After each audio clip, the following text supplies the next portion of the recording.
Bonjour, il fallait s'y attendre. Le livre de Valérie Trierweiler, qui sort aujourd'hui en librairie, fait couler beaucoup d'encre. Un livre règlement de compte où l'intime éclabousse le politique, titre Libération. Valérie Trierweiler a choisi de flinguer à tout va en dépeignant notamment un François Hollande qui n'aime pas les pauvres. Il les appelle les sans-dents.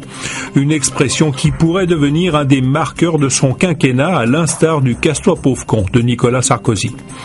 Ce mélange du politique et du privé est aussi pointé du doigt par Le Monde. Merci pour ce moment signe l'acte de décès d'un pouvoir qui a déjà perdu de sa sacralité.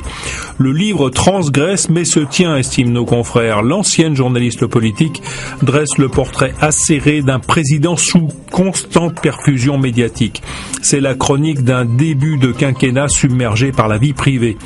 Un livre ravageur pour François Hollande et qui lui torpille sa rentrée, constate Le Figaro.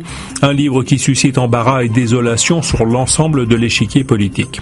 Tout cela est pathétique, estime pour sa part aujourd'hui en France, car ce grand déballage abîme la fonction présidentielle.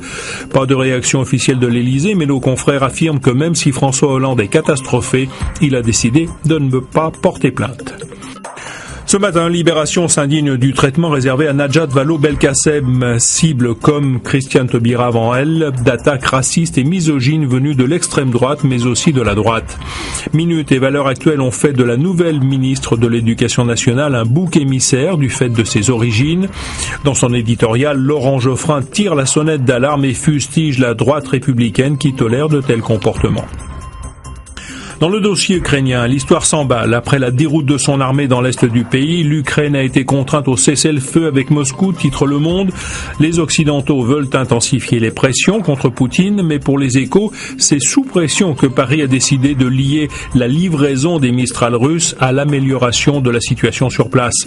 Poutine fait miroiter un début d'espoir de règlement du conflit au moment où l'OTAN se réunit pour afficher sa fermeté. Et l'humanité de suspecter l'OTAN de se mettre sur le pied de guerre pour installer une nouvelle hégémonie.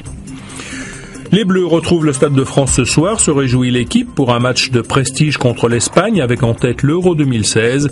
Il s'agit de maintenir la dynamique née pendant la Coupe du Monde au Brésil.